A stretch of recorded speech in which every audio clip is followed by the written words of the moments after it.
I was 15 years old when my world collapsed in the most unexpected place. The airport. My mom had promised me for weeks that we were finally going on a family vacation.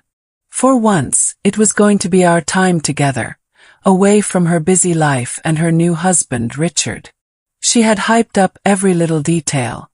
The crystal-clear beaches, the five-star resort, the food we would never forget. I was excited not just for the trip itself, but for the chance to have my mom back, just like it used to be before everything changed.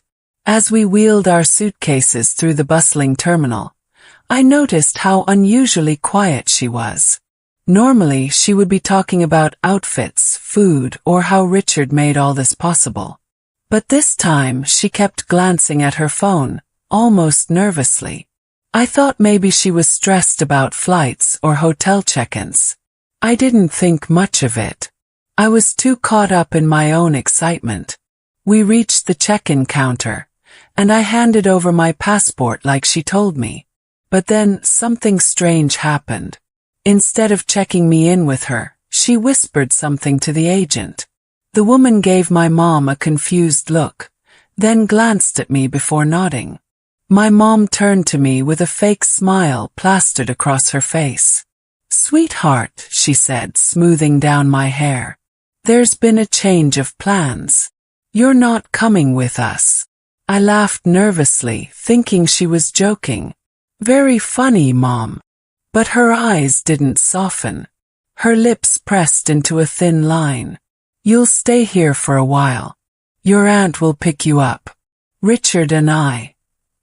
We need this vacation for ourselves." Her words hit harder than a punch. The bustling airport noise faded into a dull roar in my ears. My stomach twisted and tears stung my eyes. I tried to grab her hand, but she pulled it away. "Mom, you can't be serious. You promised." "I am serious," she snapped, her voice suddenly cold, sharp enough to slice through me. "You'll be fine. Stop being dramatic." And just like that, she walked toward the gate with Richard, leaving me standing there with nothing but my carry-on bag. The image of her back turned to me, walking away hand in hand with him, is burned into my memory forever. At that moment, I wasn't her daughter anymore. I was an inconvenience. I sank down onto a chair, sobbing quietly as people bustled around me, not even noticing the teenager whose whole world had just fallen apart. That was the day I realized my mom didn't just abandon me at the airport. She abandoned us, the bond we once had, the love I thought was unshakable, the very meaning of family. But what I didn't know then was that this cruel betrayal would ignite a strength in me I didn't know I had. And eventually, it would lead to a shocking revenge my mom never saw coming. The airport felt colder the second my mom disappeared behind security. I stared at the gates as if she'd suddenly turn back, smile, and tell me it was all a cruel joke. But minutes stretched into an hour, and the reality sank deeper with every second. She wasn't coming back. I sat on the hard plastic chair, clutching my small carry-on bag like it was a life raft. I didn't even have enough cash for food. My mom had all the money, all the travel documents, everything. She left me with nothing but a phone that was about to die. Everywhere around me, families laughed and chatted about their vacations. Little kids clung to their parents' hands. Couples took selfies with passports in hand. And there I was, 15, abandoned, fighting back tears so hard that my chest hurt. I tried calling my mom, straight to voicemail, again, and again. Each time, the robotic voice cut me deeper. "This number is not available right now." Finally, I dialed my Aunt Claire. She was the only person I could think of. My voice cracked as soon as she picked up. "Aunt Claire. It's me. Mom left me at the airport. She left." There was a stunned silence on the other end. Then her voice, trembling with both anger and disbelief. "She what?" I explained everything in a rush, barely able to breathe between sobs. Aunt Claire didn't even hesitate. "Stay where you are. I'm on my way. You're not alone, sweetheart. I've got you." Those words, "I've got you," were the only thing keeping me from breaking completely. The next hour felt endless as I sat there, trying to ignore the stares of strangers. Some glanced at me with pity, others with curiosity, but no one asked if I was okay. I was invisible, except for the crushing weight of abandonment pressing down on my chest. When Aunt Claire finally arrived, she wrapped me in the kind of hug I hadn't felt from my own mom in years. Warm, unconditional. Her eyes burned with fury as she looked around, as if expecting to still find my mom there. "I can't believe she did this. She really chose him over you." And that was the truth. Richard had wanted a child-free vacation, and my mom, my own mother, chose him over me. As Aunt Claire drove me back to her house, I looked out the window and promised myself one thing. I would never forget this moment. The humiliation, the pain, the rejection, it would all fuel me. I didn't know how, but one day, I'd show them both that abandoning me was the biggest mistake of their lives. Because you can't just throw away your child and expect life to reward you with happiness. And I had no idea then, but the cracks in my mom's perfect marriage with Richard were already forming, and I would be the one to tear them wide open. Living with Aunt Claire after that day felt like stepping into a different world. For the first time in years I felt safe, really safe. She made sure I ate, went to school, and most importantly, reminded me every single day that I was loved. But no amount of kindness could erase the sting of what my mom had done. At night, I'd lie awake replaying it over and over. The way she looked at me as if I was a burden, the way she walked away hand in hand with Richard without a shred of guilt. Still, life went on. Weeks turned into months. My mom hardly called, and when she did, her voice was breezy, dismissive. "How's school?" she'd ask, like we were distant relatives instead of mother and daughter. She never mentioned the airport. She never apologized. And Richard's voice always seemed to echo in the background, pulling her away before I could even answer. But then something strange started happening. Whispers began reaching Aunt Claire through family friends and neighbors. Whispers about Mom and Richard. "He's different," one neighbor said carefully over coffee. "A little too charming. A little too controlling." Another family friend pulled Aunt Claire aside at the grocery store. "I saw them last week. Your sister didn't look happy. She looked scared." I didn't want to believe it.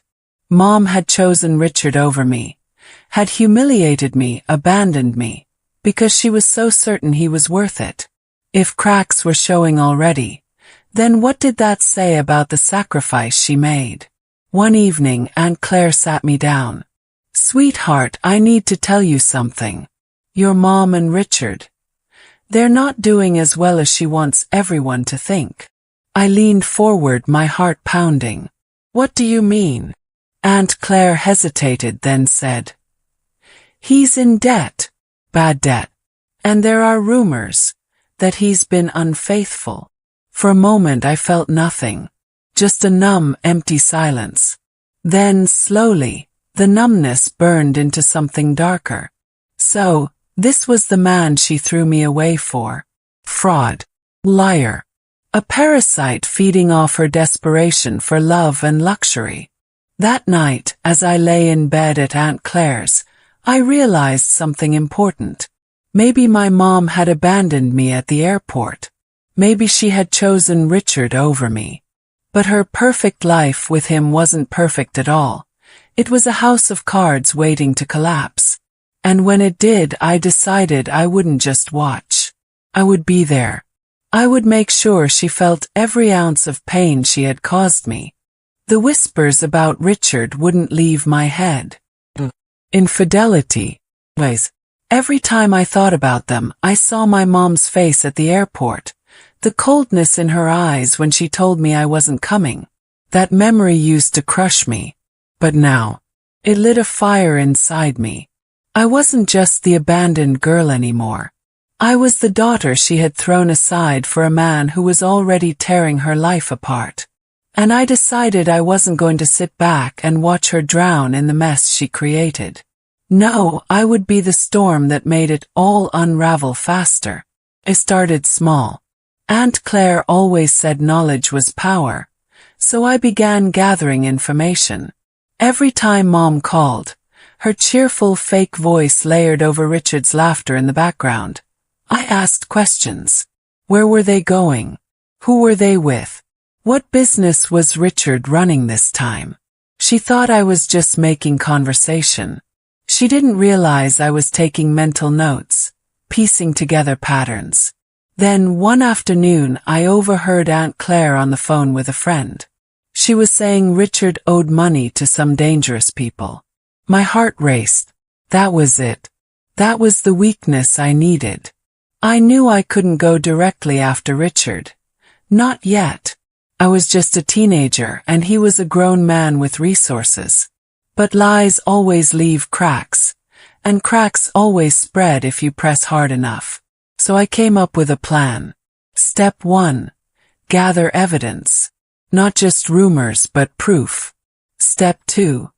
Expose him at the right moment, in the most public, humiliating way possible. Step 3. Watch my mom realize that the man she chose over me was nothing but a fraud. Aunt Claire noticed the change in me.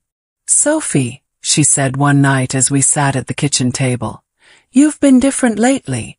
Stronger. But, promise me you won't do anything reckless." I forced a smile. "Don't worry, Aunt Claire. I'm just tired of feeling powerless." But deep down, I knew this wasn't just about regaining power. It was about justice. It was about making my mom face the pain she caused me, not with tears or begging, but with the brutal truth she could no longer ignore. And as fate would have it, the opportunity one was waiting for came sooner than I expected. Richard and my mom were throwing a lavish anniversary party, a celebration of their perfect love. Everyone was invited. Everyone except me. But this time I wasn't going to be left out. This time I was going to be the one to crash the party. I stared at the invitation card on Aunt Claire's counter, my heart thudding like a drum. Gold-embossed letters announced the grand celebration of Richard and my mom's perfect love story. A lavish anniversary party at one of the city's most exclusive venues. Aunt Claire hadn't even realized the card had arrived in the mail. She dropped it in the trash as if it were nothing. But to me, that card was a weapon. I wasn't invited, of course. I never was. My mother had made it painfully clear that her new life didn't have space for me. Still, something inside me snapped as I held the invitation in my hands. For years I had cried, swallowed the humiliation, and let her walk all over me. But not anymore. Not this time. This wasn't going to be just another night where she flaunted her glittering new life while pretending I didn't exist. This was going to be my night. The night I turned their carefully crafted fairy tale into a nightmare. I spent days preparing. I went through every piece of evidence I'd collected. Richard's debts, lawsuits, and whispers of affairs. I copied them, organized them, and tucked them neatly into a small envelope. I didn't know exactly how the night would unfold, but I knew one thing. I was going to make sure everyone saw the truth. The day of the party arrived, and Aunt Claire watched me curiously as I straightened my second-hand dress in the mirror. "You're up to something, aren't you?" she asked, half worried, half proud. I didn't deny it. I just smiled faintly and said, "It's time they learned who they're really dealing with." The venue was breathtaking when I arrived. Crystal chandeliers glowed above marble floors polished so bright they reflected the guests' shoes.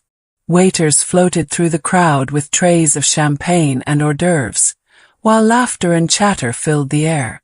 Everyone looked flawless in gowns and tailored suits, their eyes glittering with envy and admiration for the couple of the night. I hesitated at the door, my palms sweating.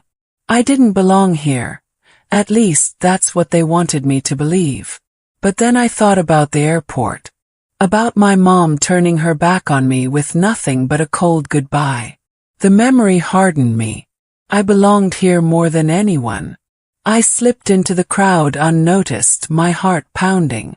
My mom stood near the stage, radiant in a silver gown, Richard by her side. They looked untouchable, like royalty basking in the glow of adoration. But I knew better. Their throne was built on lies, and tonight I would knock it down. I wandered through the ballroom, my envelope secure in my purse.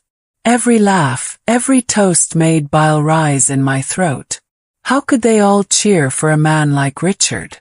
How could my mom smile so easily when she knew the price of that smile was abandoning her own daughter? As I watched, I caught snippets of conversation. Richard is brilliant. Such a businessman. They're the perfect couple, aren't they? A real power pair. Perfect. Power. Brilliant.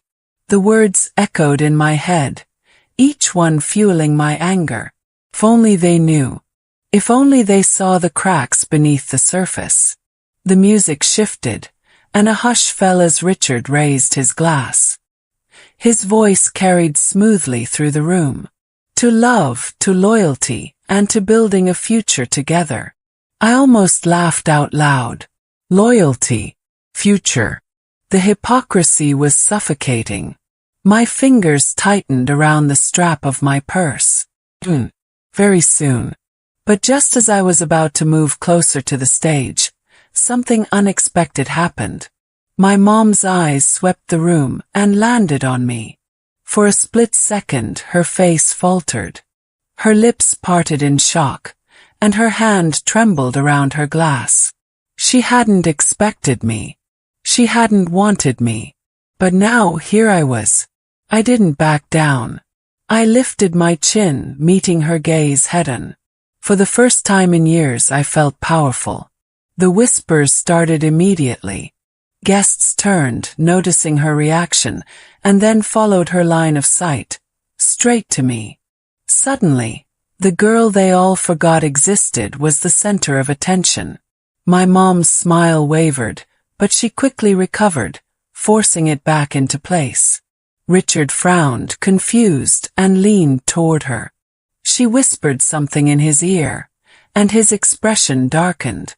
I knew then that the moment was coming. The confrontation.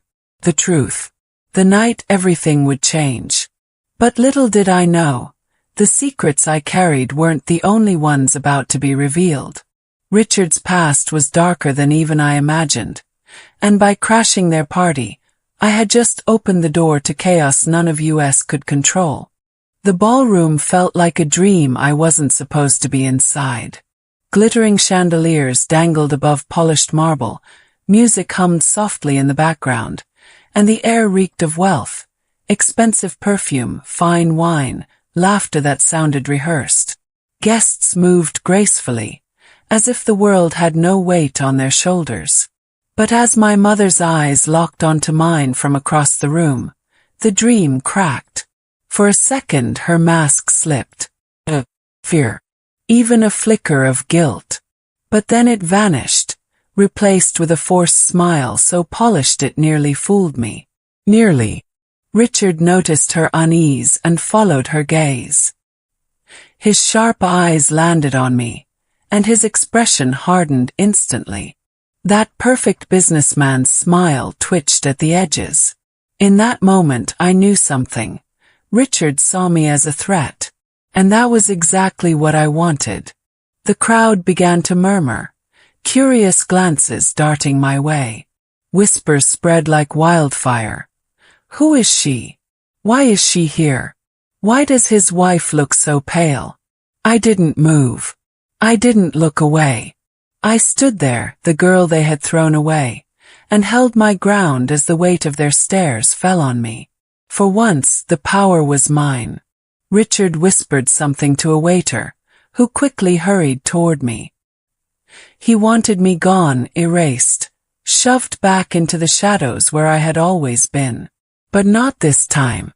I stepped forward before the waiter could reach me. The music dimmed as Richard clinked his glass for silence. His voice carried across the room, smooth and calculated. Ladies and gentlemen, thank you for being here tonight to celebrate love, resilience, and the bright future we're building together. The crowd erupted in polite applause. My mother beamed at his side, clinging to the illusion. That's when I spoke. My voice wasn't loud, but the silence that followed made it echo like thunder. Funny, I said, my words slicing through the applause. You call it a celebration. But shouldn't it be called a performance? Gasps rippled through the room. Heads turned sharply. My mom froze, her smile collapsing. Richard's grip on his glass tightened. Sophie, my mother hissed, her voice low but sharp enough to cut. You shouldn't be here. Why not? I shot back, my voice trembling at first but growing steadier. Because I'm the daughter you abandoned. Or because I know the truth you've been hiding. The room fell into stunned silence. Guests stared at me, then at Richard, their curiosity igniting like sparks. Richard's laugh was strained, his tone dripping with forced amusement. This is my wife's daughter from a previous life. Teenagers, you know, always dramatic. But he underestimated me. I reached into my purse and pulled out the envelope, holding it high. Dramatic. Then explain these. Bank records showing your debts. Court documents from your lawsuits. Screenshots of messages to women who aren't my mother. Whispers exploded around us. Guests craned their necks, trying to glimpse the papers. Some gasped. Some covered their mouths. The perfect facade was crumbling. My mom's face went white. She swayed slightly, as though the ground beneath her heels had turned to ice. Sophie, stop, she whispered, her voice cracking. But her eyes were begging me, pleading with me not to say more. And that was when the fire inside me flared hotter. She had abandoned me. For this. For a man who was nothing but a hollow shell dressed in a suit. No, Mom, I said firmly, my voice ringing out. You left me at an airport. Alone. 15. To chase this fantasy with him. But this, I pointed at Richard, at the documents now in my hand. This is what you gave me up for. Betrayal. The silence that followed was heavier than any scream. My mom's lips trembled, but she said nothing. Richard's face twisted. His mask shattered completely. You little brat, he spat, his voice sharp, venomous. You don't know what you're talking about. But the crowd wasn't buying it. Guests whispered openly now, their admiration replaced with suspicion. The glossy surface of Richard's reputation was cracking in front of everyone. I took a step closer, my heart pounding. Maybe I don't know everything, Richard. But I know enough. And tonight, everyone here knows too. The air was thick with tension. My mom stood frozen, her entire world tilting off balance. Richard glared at me with fury that could ignite flames. And in that moment, I realized this wasn't over. Not even close. Because when men like Richard are cornered, they don't break quietly. They fight back, and I had just painted a target on my own back. The ballroom felt like a battlefield. Guests whispered in corners, their eyes darting between me, Richard, and my mother. The documents I had shown were like grenades, loud, destructive, but not yet enough to end him. Not completely. Richard's jaw was tight, his fists clenched at his sides. His perfect smile had disintegrated, replaced by raw fury. I could see the predator underneath, the man who had hidden behind wealth and charm for years. You've said enough, he snapped, his voice sharp enough to slice glass. This is a family matter. Go home, little girl, before you embarrass yourself further. But the crowd wasn't siding with him anymore. The whispers had shifted. Did you see the papers? She has proof. Maybe he isn't who he says he is. Richard's empire was crumbling in real time, and I wasn't about to stop pushing. I met his glare head-on. Embarrass myself. No, Richard. I'm embarrassing you. And I haven't even told them everything yet. His face twitched. My mother's eyes widened, and for the first time all night, I saw something in her expression I hadn't expected. Fear. Not fear of me, but fear of what Richard was hiding. That's when I knew. She didn't know the whole truth either. I pulled another set of papers from my envelope, my hand shaking but steady enough. You think you're untouchable, but these prove otherwise. Offshore accounts, fraudulent transfers, stolen money. The room erupted. Outrage. Guests who had invested with him looked at each other with panic, already imagining the fallout. But before the noise could settle, a deep voice cut through the chaos. She's right. All heads turned. A man in a dark suit stepped forward from the back of the room. His face was hard, weathered, and unfamiliar to most of us. But Richard's reaction gave everything away. His eyes widened, his body stiffened, and for the first time, he looked genuinely rattled. The man pulled a badge from his pocket. Detective Harris. Financial Crimes Division. He turned to the crowd. We've been building a case against Richard for years. Fraud, embezzlement, money laundering, you name it. And tonight, thanks to this brave young lady, we've got enough to close the trap. The entire room gasped.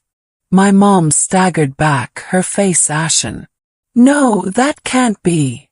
Her voice broke, but Richard didn't even look at her. His mask was gone. His eyes blazed with hatred, directed solely at me. You set me up, he snarled, his voice low and venomous. You little snake. You think you've won. Fear knifed through me, but I stood tall. No, Richard. You lost the moment you thought you could abandon me without consequences. The detective signaled to two officers, who stepped forward from the entrance. Suddenly, the glittering ballroom was a crime scene. Guests stumbled back, murmuring in disbelief as Richard was surrounded. But he wasn't going down quietly. He twisted, his voice rising in a roar. This isn't over. You'll regret this, Sophie. All of you will regret this. The officers restrained him, but his words echoed in my chest like a curse. I knew men like Richard. Cornered animals don't stop fighting until they're caged. And even then, their shadow lingers. My mom collapsed into a chair, her hands shaking as tears streamed down her face. She looked at me, not with love, not even with anger, but with the hollow stare of someone whose world had just shattered. And I realized something then. She had chosen him over me. She had gambled everything on Richard. And now she was left with nothing. The party was over. The lies were exposed. The guests filed out, whispering, shaking their heads.